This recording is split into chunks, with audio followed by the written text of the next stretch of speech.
حق فاطمہ کا ادا ہوتا ہے جس دن ولی کی ولایت قائم کر لی، جس دن نظام امامت قائم کر لیا، جس دن وہ دین فاطمی صلاۃ و زکوٰۃ جو جناب سیدہ بیان کر رہی ہیں وہ قائم، اس کی روح قائم ہو جائے، حق زہرا ادا ہو جاتا ہے۔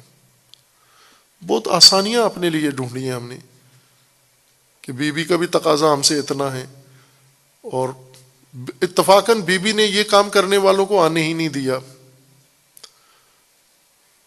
بی بی کو پتہ تھا میں جب دنیا سے چلی جاؤں گی یا بیمار ہوں گی یہ آئیں گے، ہمدردی کریں گے، میری قبر پر آئیں گے اور آ کر روئیں گے۔ یہ جناب سیدہ نے امیر المومنین کو استفسار کیا کہ میں ایک دشوار وصیت کرنے جا رہی ہوں، سخت وصیت کرنے جا رہی ہوں، اگر آپ کے لیے ممکن ہو عمل کرنا تو آپ وصی بنیں، اگر آپ کے لیے نہیں ممکن ہو تو میں زبیر ابن عوام کو وصی بناتی ہوں اپنا، کہ وہ میری وصیت پر عمل کریں۔ چونکہ ان کی صورتحال مختلف ہے، امیر المومنین کی صورتحال وہاں اور بنی ہوئی تھی۔ امیر المومنین سب کی توجہ کا مرکز بنے ہوئے تھے اور دباؤ شدید امیر المومنین کے اوپر تھا۔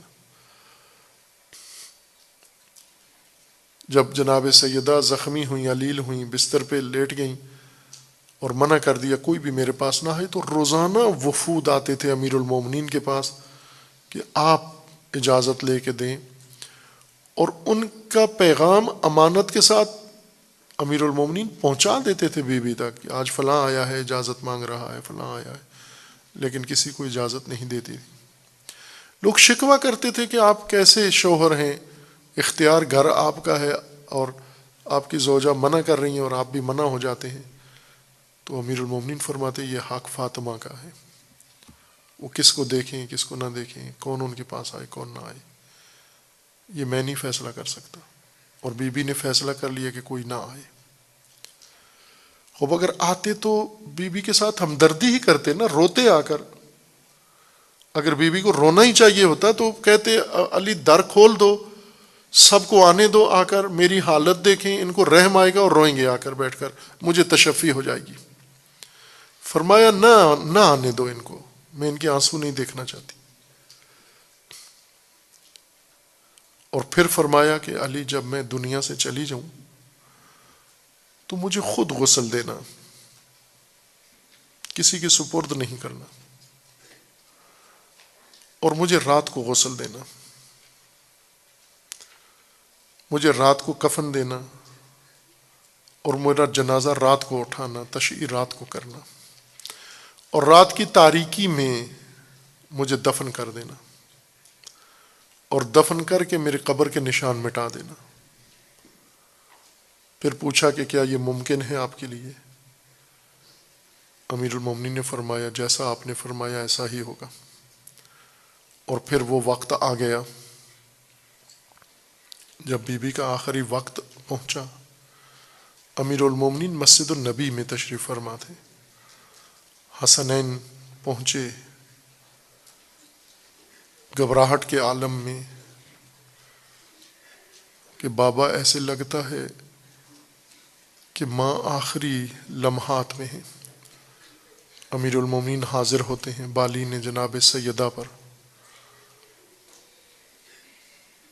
اور وہ مفصل منظر ہے کہ بی بی نے امیر المومنین کو وصیت کی بچوں کے بارے میں، اپنی بیٹیوں کے بارے میں، اور پھر حلیت طلب کی، اور پھر اس کے بعد بی بی کی روح پرواز کر گئی۔ وصیت کے مطابق امیر المومنین نے کسی کو خبر نہیں کی۔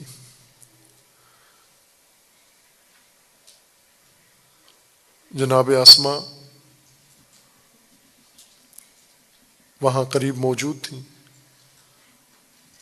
ان سے مدد طلب کی غسل میں، اور امیر المومنین جب جسد اطہر حضرت زہرا کو غسل دے رہے تھے، جناب اسماء پانی بھر بھر کے دے رہی تھیں، امیر المومنین جسد اطہر کو غسل دے رہے تھے۔ غسل کے اثناء میں امیر المومنین کی چیخ نکل گئی، درد بھری چیخ نکل گئی، فریاد نکل گئی۔ اسماء جناب اسماء کہنے لگیں اے علی، عرب مردوں کی یہ روایت نہیں ہے کہ اپنی بیویوں کے موت پر اس طرح دردمندانہ طریقے سے روئیں، عرب تو ایسے نہیں روتے۔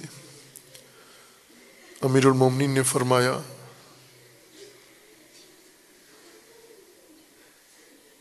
اے اماں جان، جو منظر میں دیکھ رہا ہوں وہ کوئی بھی دیکھ کے برداشت نہیں کر سکتا۔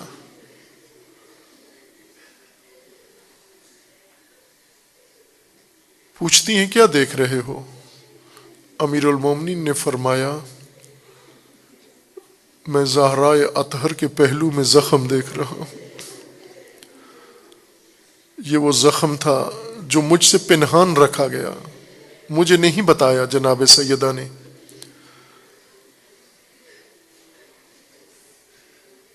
چونکہ جناب سیدہ نے فضہ کو وصیت کی ہوئی تھی کہ خبردار علی کو معلوم نہ ہونے پائے، اپنا درد علی کے دردوں میں اضافہ نہیں کرنا چاہتی تھی۔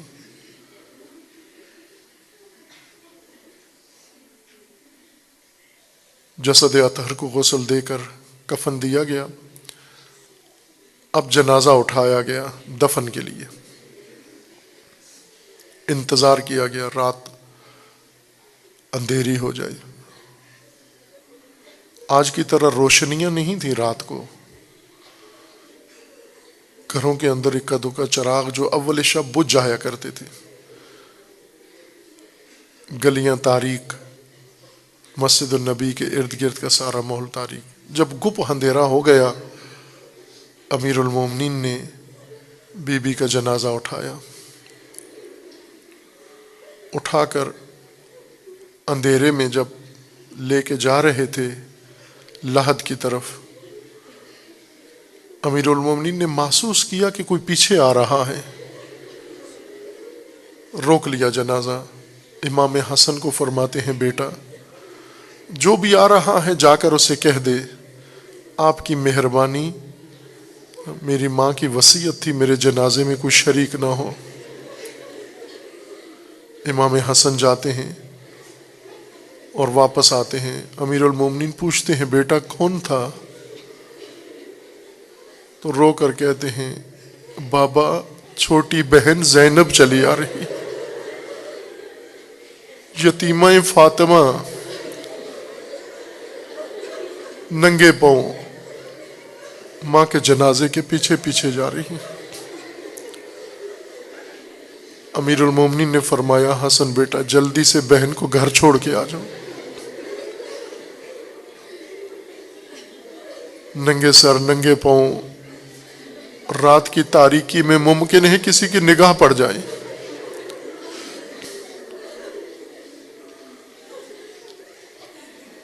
اور پھر امیر المومنین لے جاتے ہیں، وصیت کے مطابق دفن کرتے ہیں۔ دفن کرنے کے بعد قبر کے نشان مٹا دیتے ہیں۔ آج بقی میں جو قبر جناب سیدہ کے نام سے معروف ہے وہ سیدہ زہرا کی قبر نہیں ہے، وہ فاطمہ بنت اسد کی قبر ہے، امیر المومنین کی مادر گرامی کی قبر ہے۔ جناب سیدہ کی قبر کسی کو معلوم نہیں ہے، ہر زمانے کے امام حجت کو پتہ ہوتا تھا وہ قبر کہاں ہے، اور آج فقط امام عصر کو پتہ ہے وہ قبر کہاں ہے، باقی کسی کو معلوم نہیں۔ بعض روایات میں ہے کہ امیر المومنین نے چند قبریں تازہ بنائیں تاکہ کسی کو یہ پتہ نہ ہو کہ زہرا کی قبر کہاں ہے۔ یہ خوف نہیں تھا کہ قبر سے کوئی آ کے نکالے گا بے حرمتی کرے گا، بلکہ وصیت یہ تھی کہ میں نہیں پسند کرتی وہ قوم جو ہمارے ساتھ کھڑی نہیں ہوئی، جو ہمارے حق کے لیے کھڑے نہیں ہوئے، جنہوں نے ہماری خاطر آواز نہیں اٹھائی، جنہوں نے اللہ کے دین پہ قدم نہیں اٹھایا، اب یہ آ کر میری قبر پر اظہار افسوس کریں گے، یہ آ کر گریہ کریں گے، مجھے ان کا افسوس نہیں چاہیے، میں تحمل نہیں کر سکتی ایسی قوم بد عہد اور بے عہد کو کہ وہ میری قبر پر آئے۔ اور عزیزان امیر المومنین کی قبر بھی بے نام و نشان تھی۔ امیر المومنین کی قبر کو اس لیے نشان مٹا دیا گیا چونکہ ڈر تھا کہ خوارج یا شام والے معاویہ کے پیروکار آ کر قبر کی بے حرمتی نہ کریں۔ امام جعفر صادق علیہ السلام نے آ کر نشاندہی کی بنو عباس کے دور میں، جب تک بنو امیہ کا زمانہ تھا علی کی قبر کا کوئی نشان نہیں تھا۔ بنو عباس کا دور شروع ہوا تو امام صادق علیہ السلام نے بتایا یہ میرے بابا میری جد علی کی قبر ہے، ھذا مرقد علی ابن ابی طالب، وہاں تختی لگا کے لوگوں کو بتایا۔ لیکن جناب سیدہ کی قبر کو یہ بے حرمتی، علی کی قبر دشمنوں کے شر سے بچنے کے لیے پنہان رکھی گئی تھی، لیکن زہرا کی قبر تو دشمنوں کے شر سے نہیں، وہ تو اپنوں کی بے وفائی کی وجہ سے پنہان رکھی گئی ہے۔ اور جب تک پنہان ہے اس کا مطلب ہے وہ عہد زہرا کا پورا نہیں ہوا۔ یہ علامت ہے کہ جس دن زمین پر عہد زہرا لوگ پورا کریں گے اسی دن قبر کا نشان مل جائے گا، اسی دن ہمیں توفیق نصیب ہو جائے گی۔ اور خدا کرے انشاءاللہ اس زمانے میں لوگوں میں اتنی بیداری آئے، حق فاطمی کے لیے قیام کریں، ولایت و امامت کے لیے قیام کریں، اور فاطمہ کا دل راضی ہو جائے، اور فرزند زہرا اس پردہ غیبت سے آ کر مومنین کو بتا دے ھذا مرقد جدتنا فاطمہ، یہ مظلومہ کی قبر ہے مومنو، اب آ کر اس قبر کے اوپر عزا کرو تو تمہیں حق بنتا ہے۔ الا لعنت اللہ علی الظالمین فسیعلم الذین ظلموا ای منقلب ینقلبون۔